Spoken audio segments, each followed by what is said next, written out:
Immaculate, God's own TV.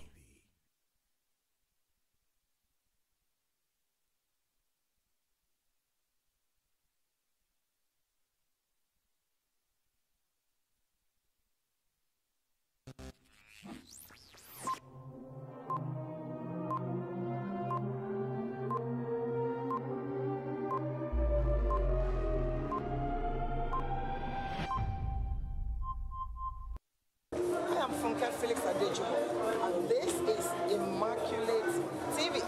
Keep watching. I am Funke Felix Adejumo, and this is Immaculate.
Immaculate.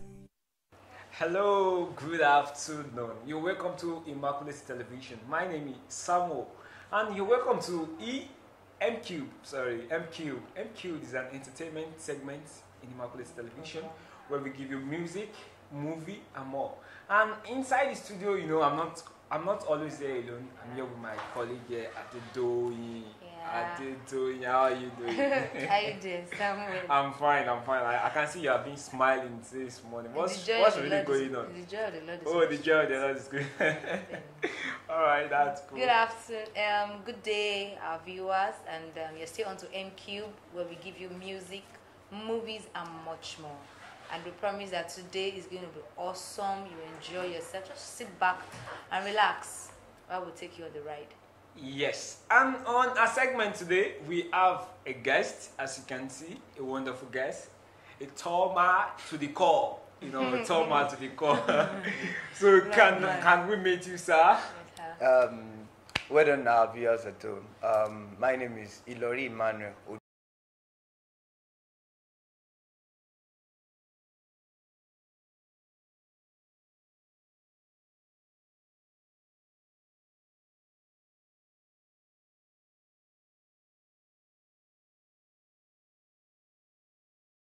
Lukayode, known as MC Longman, and it's great being here. MC Longman. Yes, sir.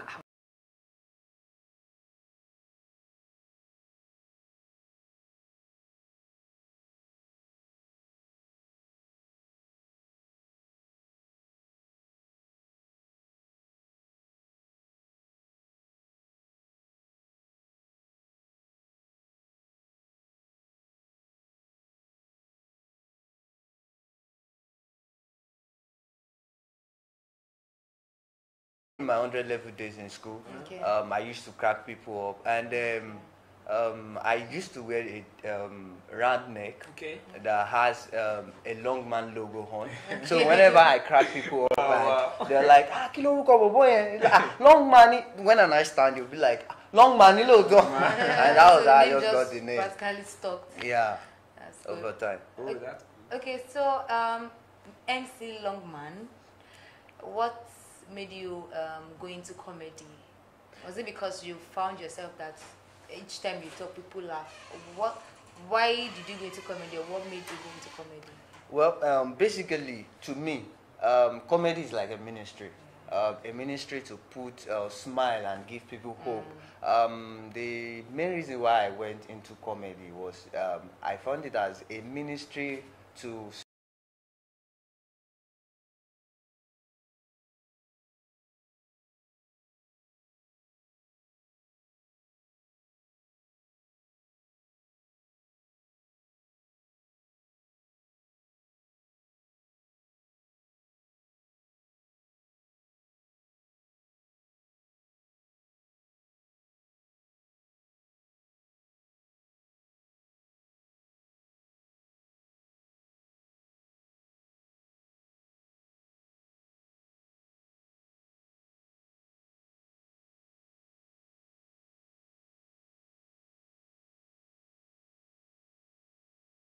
and most are passing through some things, but when you make them laugh, you make them feel cheered up. So for me, comedy is like a ministry, and that's why I actually went into comedy.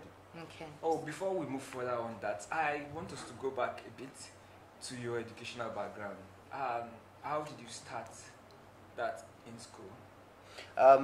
While I was in school, primary school, as low as primary school, I can remember then at home, whenever our NEPA people does their thing, I would actually turn the table around and start mimicking people. So from there, I didn't really see it as comedy. I just thought it as child play. But thank God for the platform that I was able to build on, like churches that encourage my ability. So I was able to grow and grow the more concerning that. And while in school, I made sure that I dedicated my time to improving myself in church, because the church I attend has a ministry that takes care of that. That's ministering comedian, and I'm thankful for what I am today. Okay. So which institution do you attend? Well, I attended the best university in Nigeria. If I tell you, we know why I said this. Okay. Because we are the only students that actually study a 5-year course for 7-year course. I guess. And we are the only one that used to receive sabbatically for like 1 year plus. So you all know what I'm talking about. And that's Lado Akitola University. So I believe you should a round of applause. We are good now.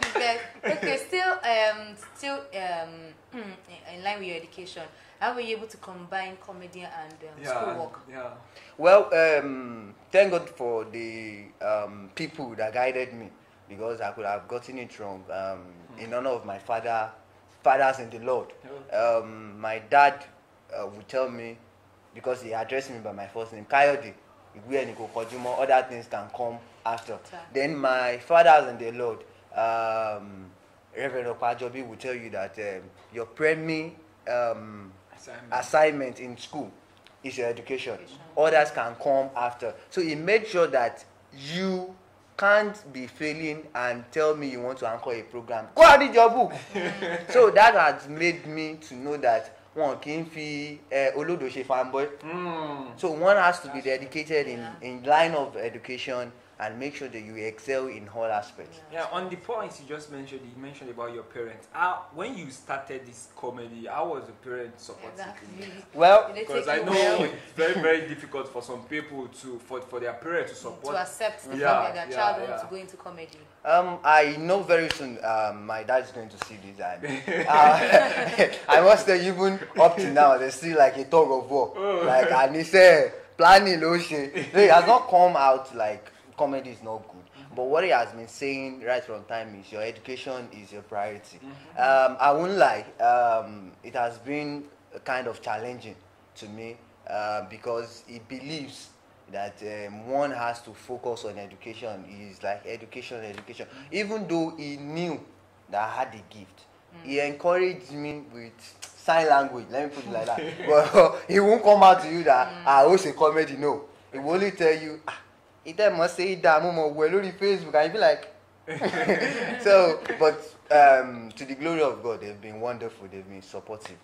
That's great. That's great. Okay, so who do, now you're going into comedy. What's your role? What do you want to contribute to the comedy industry? Yeah. Well, I believe for me, like I said earlier, comedy is like my ministry. Because through comedy, you can actually uplift life. Okay. You can pass a lot of information. For me, my greatest achievement would be seeing other people get a belief that life can be better through my comedy. Yeah. I want a comedy that will strengthen others, that would give them hope, that will give them assurance as they have it about life. So that's my own style of comedy and my own definition of comedy. And you said something just now, like you said your comedy is religious, something like that. Mm-hmm. Right? How have you been able to cope with that? You know, for some people like you to do comedy in Christian organization, it's very, very difficult for them. You know, you see some people like, okay, just because I'm a Christian comedian, I've not been able to go to shows, they've not been calling me. How have you been able to cope with that? Well, I won't deny the fact that if you want to stay for God, there are challenges. At times, you just check your pocket and you feel like, how more? Whereby you could get offer from shows that will tell you to come and do nasty things. But it all depends on your motive why you started comedy. I love money. Everybody loves money. But then I didn't go into comedy because of money. I went because it was something I was passionate about. Okay. So when money was coming, it was that like an additional bonus to me. That does not mean that if you want to call me for any show, you won't pay me. But you don't like money now. Actually, I like associating myself with money. Actually, come to my church now. Me, personally, God bless you. God bless you. Yes, God bless you. And thanks for coming. You know. Like you said, now your major priority is the lives you are ministering to. Yeah. But Yoruba will have it as even God bless you is even okay. I've gone to shows whereby they'll give you an envelope. And you feel like, oh, I'm on top of the world, let me just go and buy something. Only for you to check and see that it's an appreciation letter. Yeah. Then you be like, seriously? So, and that's like a challenge. I think it's encouraging. That yeah, but they should monetize it. Don't want to get They should monetize it. They encourage. Okay, that I've been having fun already because you're already cracking me up already. Okay, who do you look up to in the industry? Because we know that if you want to go into something, if you want to be successful in something, there has to be someone you're looking up to. So in the comedy industry, who are you really looking up to? Okay, let me go spiritual now. I only look up to God. Everybody but you have to have someone that's in that line. Yeah. That's in that line you're going into, looking up to as a role model. Actually, I just said that to pull your legs. I actually have many people. In fact, you are my mentor. Wow. But she's not a comedian. You know, you can learn from anybody. But straight to the question, I actually look up to so many people, and some of them are Kenny Black. Why I like his style of music, comedy is because he does not speak anyhow. He controls what he says, and there's information. He uses his comedy to address specific issue. And people like Acapella, I love his creativity. The guy can go on, and you be like, and these guys are doing very well, very well. You hear jokes and you be like, wow, it's wow. So there are few people I look up to, but concerning my mates, I actually learn from everybody. I love to learn from everybody. Like I said, that you're my mentor. You thought I was joking. When I saw your hair, I was like, oh, concept wow. So I basically learned from everybody. Oh, that's quite interesting. Okay, so I'm thinking of something. Oh yeah. Should we see a bit of what? Yeah. I think you've done so many skit of comedy, you know. I think we have to go and see some of the things you've done. Let's just see. Let's see one or two that MC Longman has done. Yeah. Stay with us. Stay with us. Excuse me. What will you do if you become Nigerian next president? Hey, See this question, oh, since I was young and I'm still very old now, I have been singing, I am the leader of tomorrow, I am the leader of tomorrow, and it's the same set of people that are leading us, that are still leading us. You, for example, how old are you now? When you are very young, the set of people that was ruling Nigeria are still the same set of people ruling the nation. See, if I become Nigeria president, the first thing I would do is to deport people that are not from Nigeria. Yes, if you are not from Nigeria, there's nothing you are doing in Nigeria. If you have two citizens, it's either you stay there or you stay here. You can't be coming in and coming out. Nigeria is not a tourist center. It's not a tourist center. You will have money, you will go to Dubai. You will have money, you go to USA. But when you die, they will bring your dead body to Nigeria. Please, if Nigeria is cemetery, if you have a challenge and you feel there's no doctor that can treat you, you will die. There's nothing like you are traveling to abroad to do anything because Nigeria is not a cemetery.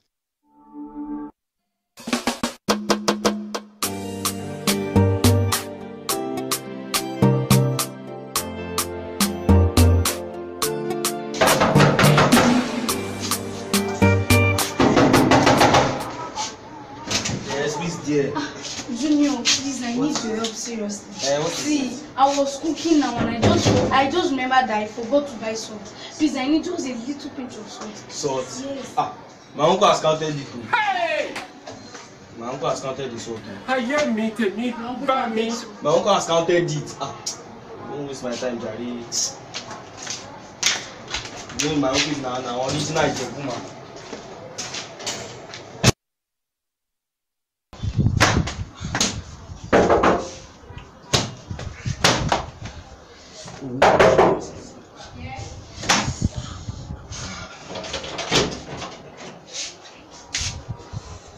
Titi, please, I need a raid.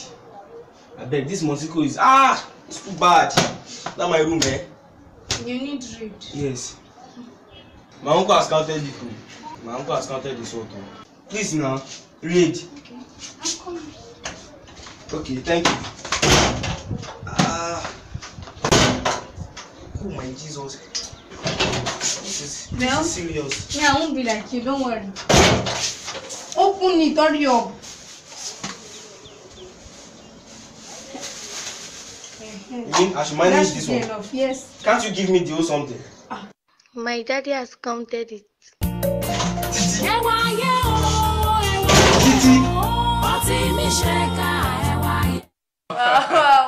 Wow. That was so very hilarious. I just keep laughing and laughing and laughing. My uncle has counted it.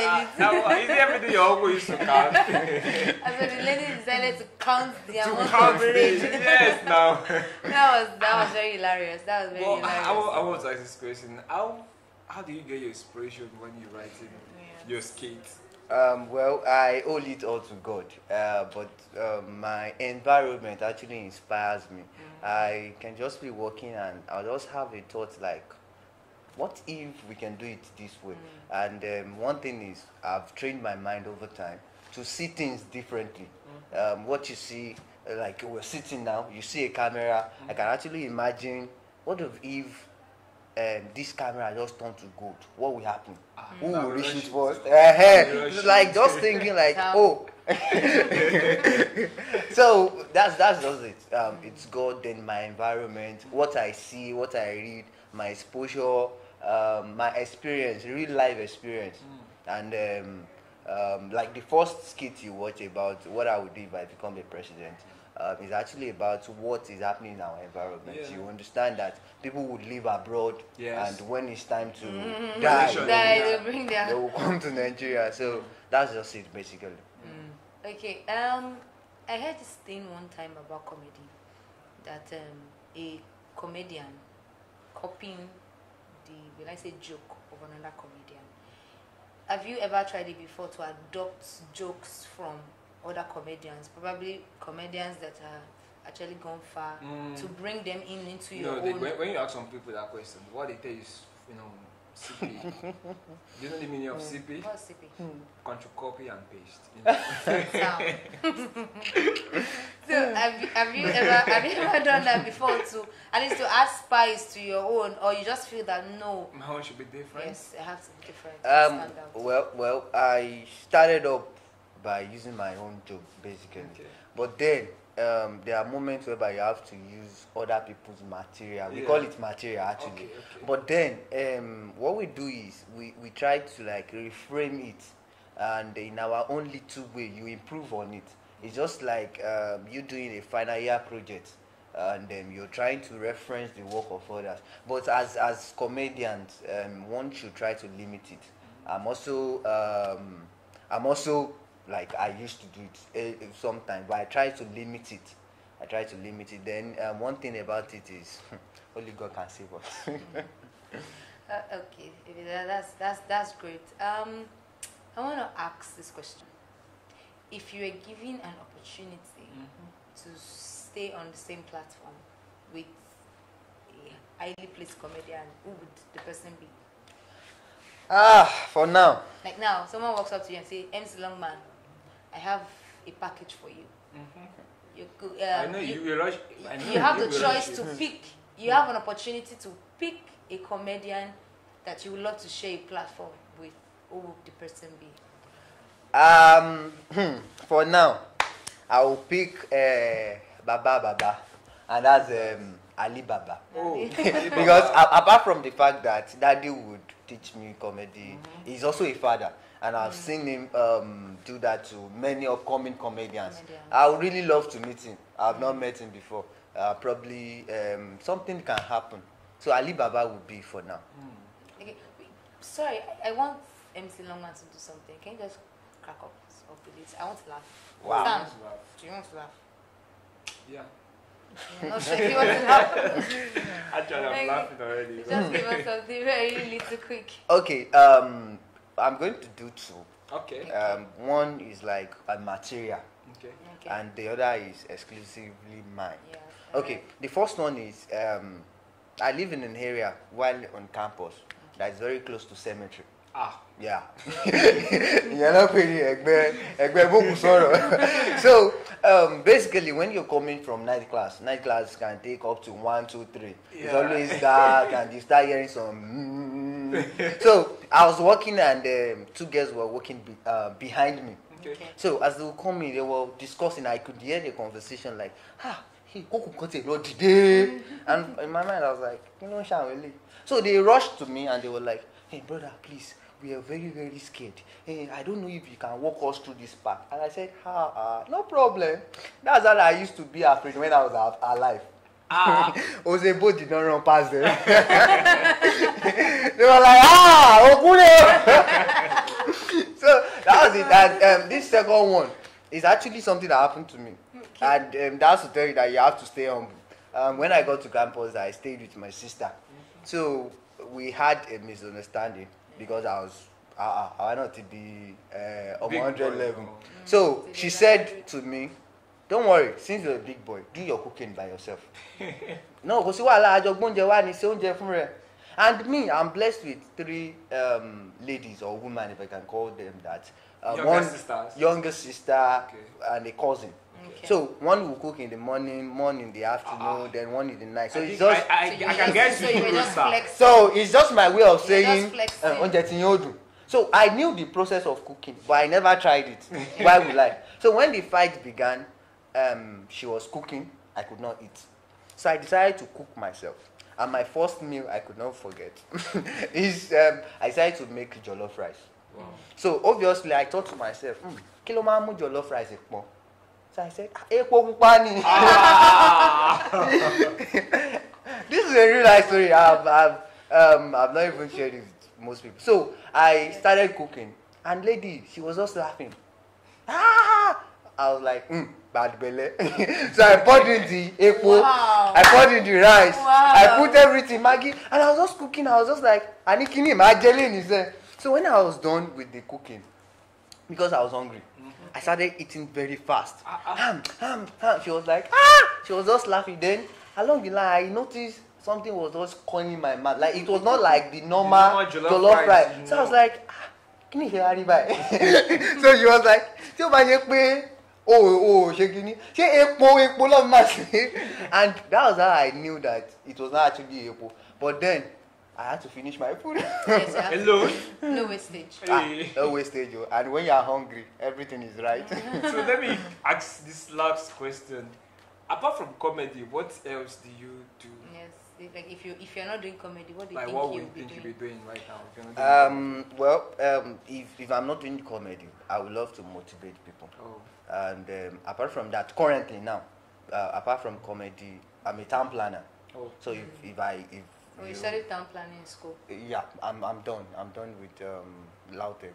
Oh, Town planning. praise the Lord. Hallelujah. Praise the Lord. So sabbatical is over. it's over. It's over. So I'm a town planner.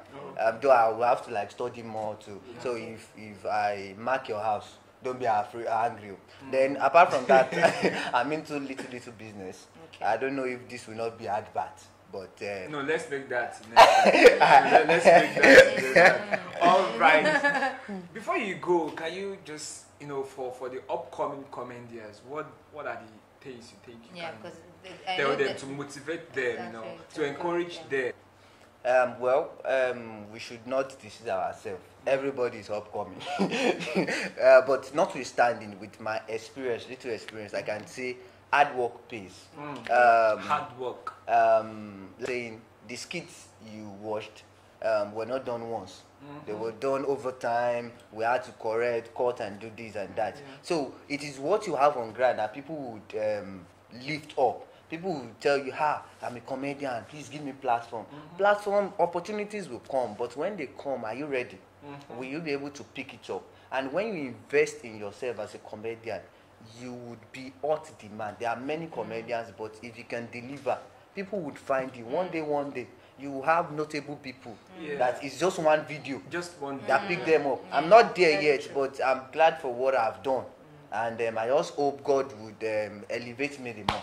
Amen. And for our people, our viewers at home, maybe you are there, you are thinking you are a comedian as well. I think this word is for you. Yeah, you just need to keep doing it till you get there. Let's say an adage, that says winners don't quit. You keep on, just step out, keep on launch doing out, it. believe that God is going to go ahead of you and help you and make your path straight. So great to have MC Longman in the house. You made me laugh. It was so great to have you. We are so glad. And it's time to go, right? Yeah, it's time to go right now. We still have lots more in Immaculate Television. Just keep tuned to Immaculate Television. Yeah, but they can still watch this. Over. Just log on to our Facebook page. www.facebook.com/Immaculate Television, and on our Instagram page, Immaculate Impact. You can go through your YouTube, Immaculate Impact Television or Immaculate Television. On this note, we're going to call it a wrap. We are drawing our curtains. And before I call it a wrap, I still have to thank MC Longbody. Thank you very much for honoring our invitation. Thank you for having me. Thank you. Okay, so we'll come your way again. Keep watching Immaculate TV and stay immaculate. Bye. Go nowhere. Hey, I said it now. Ronaldo will collect another balloon they hold this year. Ronaldo is better than Messi. Lojo kojo. And you see you. Everybody for this world, everybody knows that Messi is better than Ronaldo. Hey. Everywhere, anytime. You see this boy, how many balloons they hold as Messi collected? They are singing. Emi lo ponu. No, you speak according to Opono abi. No problem. I can just hurt you, boy. Junior, what do you do? I go now, Oponu. Oponu.